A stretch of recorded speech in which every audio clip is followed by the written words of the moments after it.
I suppose one of the things I should apologise for is the fact that today is so mathematically intensive. Again, we're talking about mathematics. There's a reason, I think, why maths is appropriate to start these NI3C at 8 talks. And I'm really pleased to be here and be part of this. I've been hearing about the problems you've had with the internet. And in some ways that makes me happy, because I feel there are two parts to integrating technology into schools. One is bringing the computer in. And what that does is it transforms mathematics, and because of that it transforms all sciences. And the second is you bring in the internet, and what that does is it transforms communication, and that transforms your English and all your other subjects. So I believe that the IT technologies do transform everything. But I think the computer itself transforms mathematics first. So, why maths? Well, part of this reason I see that maths is so important is because it is changed the most by just having a computer.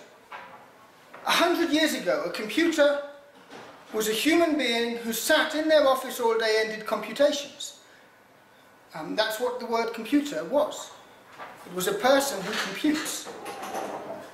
Whereas now we think of it purely in terms of an electronic computer. So mathematics as a subject should be transformed by IT technologies. And this really isn't just something for Kenya. I mean, you mentioned South Korea and the things happening there, and there are exciting things I know of from South Korea in mathematics. The talks we're doing here are supposed to be based on TED Talks. Well, a TED Talk, which is worth watching on this, is Conrad Wolfram's talk about computer-based maths. If you haven't seen it, I recommend it.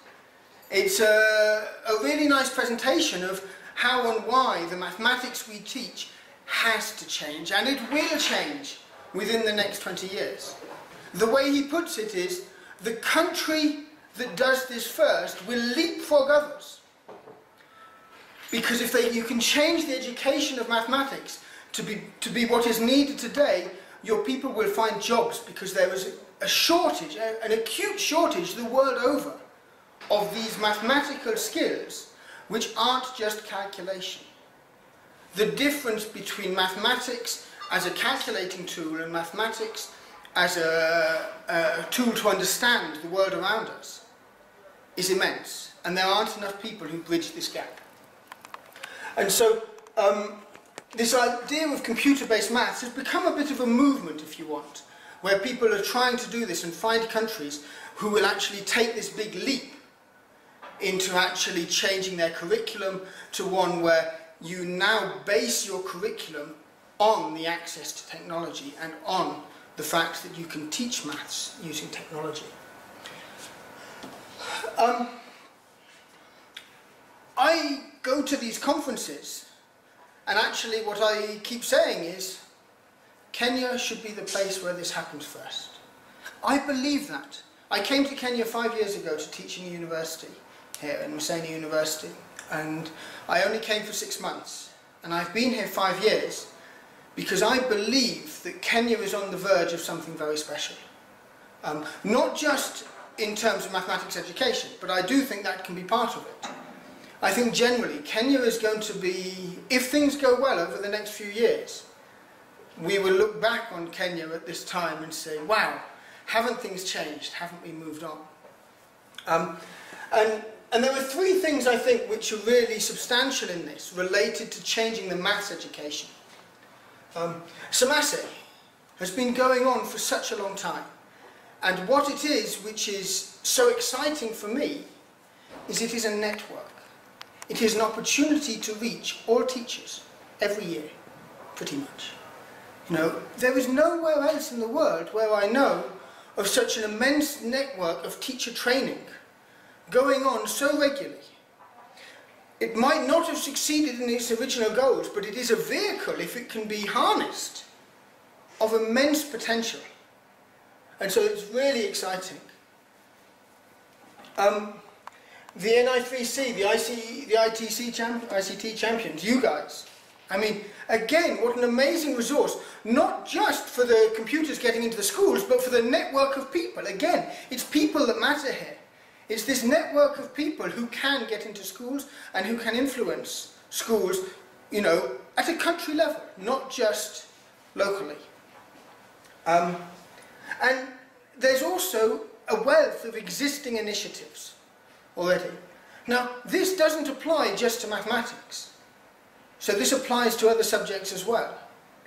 And I come back to one other thing.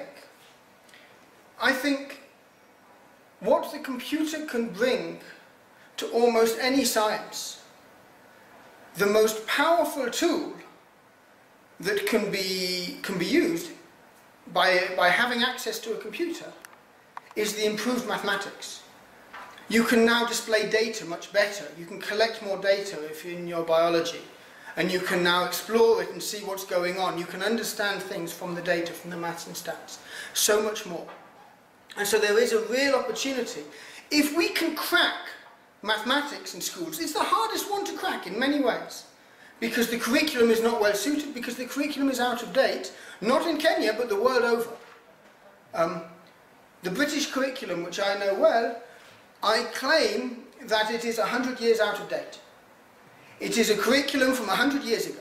It is what was needed when we needed human computers.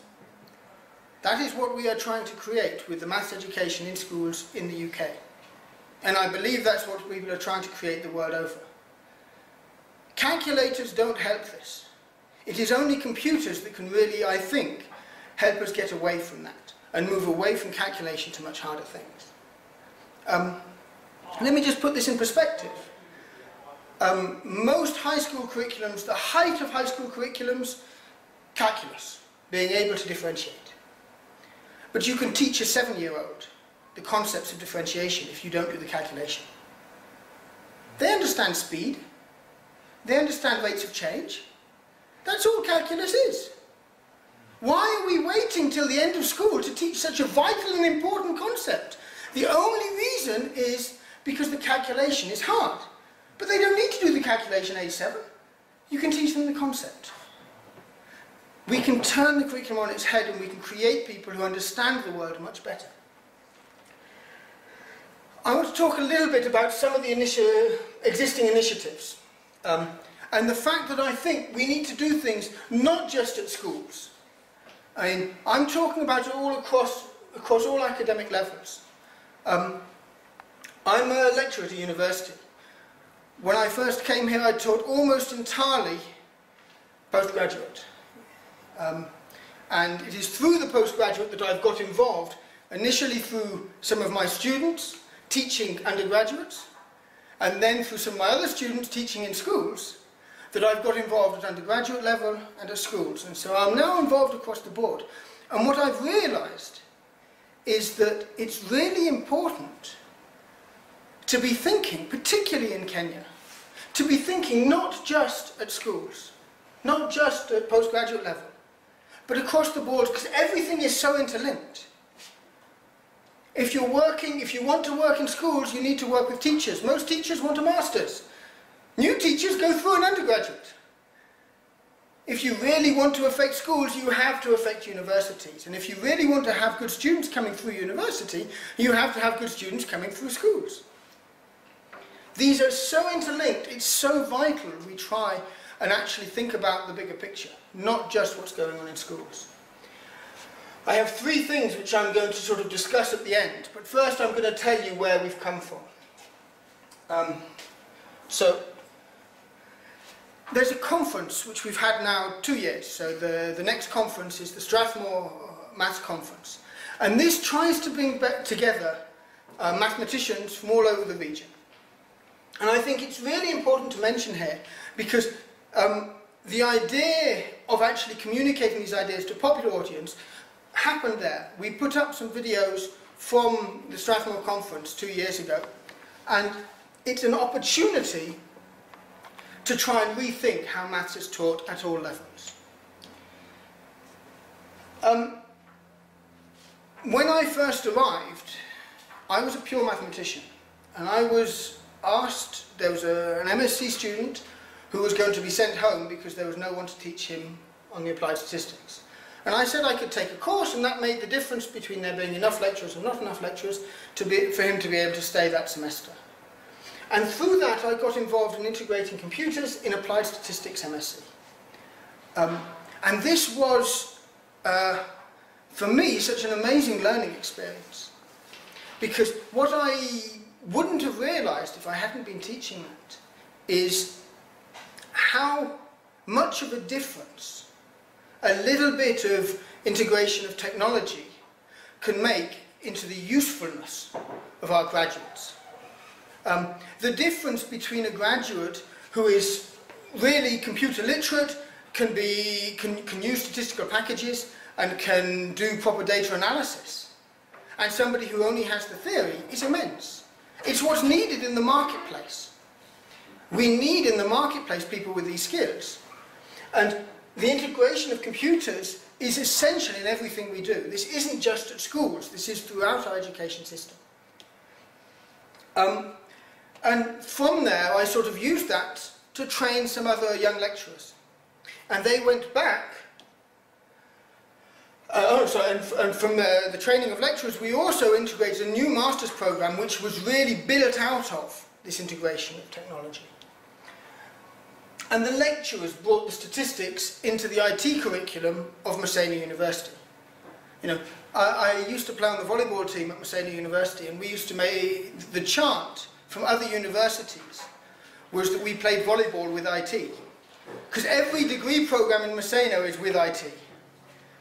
And what we've been trying to do is now integrate some of these really applied skills into that IT component so that people can come out with this knowledge which they can use. How do you manage data? How do you look after data? We're in a data world. As we move forward, decisions are being more and more based on data. More data is available. Everything you do online is recorded somewhere as data. And if you can tap into it, you can find out very interesting things. Teacher training. So I got sucked into SEMASE, again through my students and through their involvement in SEMASE. And we started discussing how to train teachers in IT. I think the first ever SEMASE training with IT was one we were involved in. And we learned an incredible lesson from that. There was a week-long SEMASE training with IT, and they did a whole week on word processing, Excel, email, you know, the usual sort of IT training. And then at the end, we did a half day where we showed them some of these teacher resources. We then had some colleagues who asked us to organise another 2-day training. And we said, well, okay, we don't have time to go through everything. We'll only take you through the teacher resources. It was so much more effective. Teachers will learn how to use Word on their own. They'll learn how to use Excel on their own. But if you try and teach them how to use the computer based on Word, if they have to write a letter, they'll write a letter using a pen and paper because that's what they're used to. If they have to collect their marks, they'll collect marks using pen and paper because that's what they're used to. If you show them a resource they don't have access to otherwise, they'll use that because they don't have an option. And that will teach them how to use the computer, and from there they'll say, well, why don't I write my letter on the computer as well? And then they'll learn Word. You don't need to teach people basic IT skills. They'll learn those for themselves. You need to get them the interest to do so. This was one of the amazing things we found going into schools. A 2-day training was more effective than a week-long training because we turned it around and we didn't try to teach them things they didn't see the relevance of. We taught them things they directly saw. I could use that with my students. That would make my life easier. Technology should be there to help teachers. And if we present it as such, it'll be incredibly effective. We've mentioned already the maths camps, and this was our next initiative which sort of took us closer to schools. And we sort of said, okay, we've got to get around this fact that the general perceptions of maths is it's hard, it's not fun, it's abstract, we don't like it. You know, that is what people think, that's what they say. we need to get away from that. And so we came up with this idea of sort of bringing students into Messeno to try and show them what maths is all about. We deliberately avoid content which is in the curriculum. Everything we do is not in the curriculum. But there was one story I think is worth telling you about. There was a girl who came, and when she went back after the camp, her teachers got in touch with us and said, "What have you done to her? She now loves maths, she's giving us all these new resources, and by the end of the semester she was top of her class in maths." We didn't teach her anything to do with the curriculum. All we did is we gave her the interest. She came back for the second year, and she's now, you know, talking about wanting to become an engineer, a mathematician. And this is something where if you give the interest, they'll do the rest on their own. So we really need to try and do that. And from the maths camps, I think you've heard about our mini maths camps, where we sort of go into schools and try and give some form of excitement, at least in half a day. And that's something we've been doing, and it's not perfect.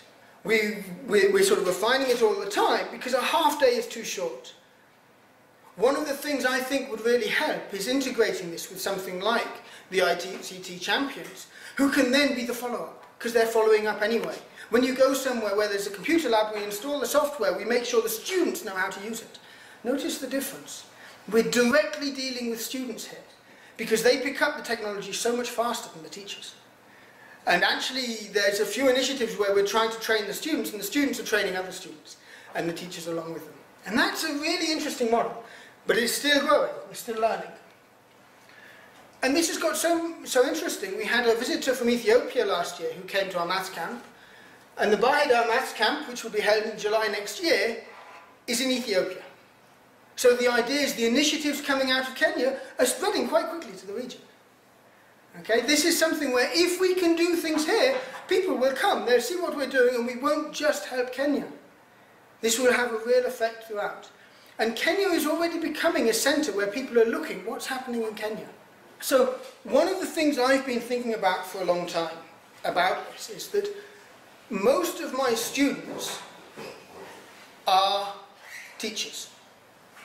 When I teach postgraduate courses at Messena University, whether they're maths courses, stats courses, whatever they are, the students who come are teachers. But what we're teaching them is not useful for them as teachers. Most of them can't come full-time because they're working full-time as teachers. And what we're teaching them is maybe taking them out of their profession.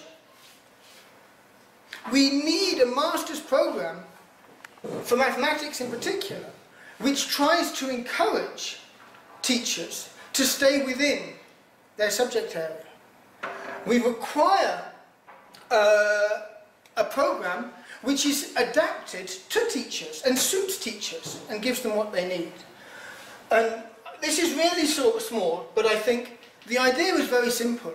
Problem solving is the heart of what mathematics should be at schools. This is the skill we want to impart on school children coming out. We want to have individual thinkers.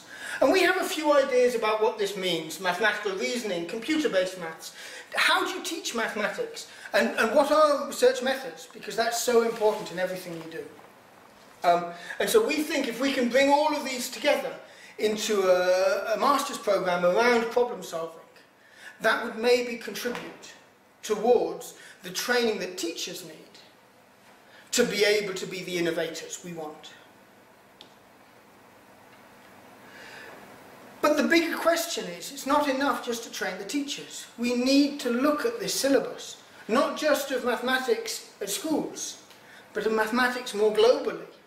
Can we embrace computer-based maths? If the claims about it are true, the Kenyan economy depends on it. If we do embrace these skills, we give people the skills to take the economy forward. I believe that. I believe that this could be one of the real drivers of change. And it won't just affect mathematics. We're not talking about just training mathematicians here, we're talking about training scientists, linguists. I must say my favourite story on this is from medieval French literature. If you think you study medieval French literature and that means you have escaped mathematics, I'll just tell you a little story about a friend of mine who was doing some research, and they came across this study which was trying to date texts. And the method it used to date medieval French texts was it used the same mathematical algorithm that was used to study biology. The mathematics in biology was the same as in medieval French literature. And it's what goes across them. If we can get people these base skills, whatever they do, they will have a better grounding. They will be able to do well. And I'm really keen that we take this forward in schools, but also diploma programs and degree programs. We need to be taking this forward across many levels, not just at schools. And finally, my real hope. I've heard a lot about, you know, the initiatives Kenya is taking to integrate technology into schools. And the main problem, it's now my turn to say my problem and my hope. The main problem I hear time and time again is that students do not have access to the computer labs. You know, it doesn't matter, you know, how big your labs are, they might get locked. They might, even if they're not locked, they're not big enough because your student population might be many hundreds. Students don't have enough access to the technology. My hope for the future is tablets. And the reason for this is that they can be cheap. All the resources you're talking about, let's develop them so they could run on a tablet. GeoGebra, they're trying to develop the tablet version for January, February. So hopefully we'll have it by then. If we could get technology in the hands of the students, not just the schools, then the opportunities are immense.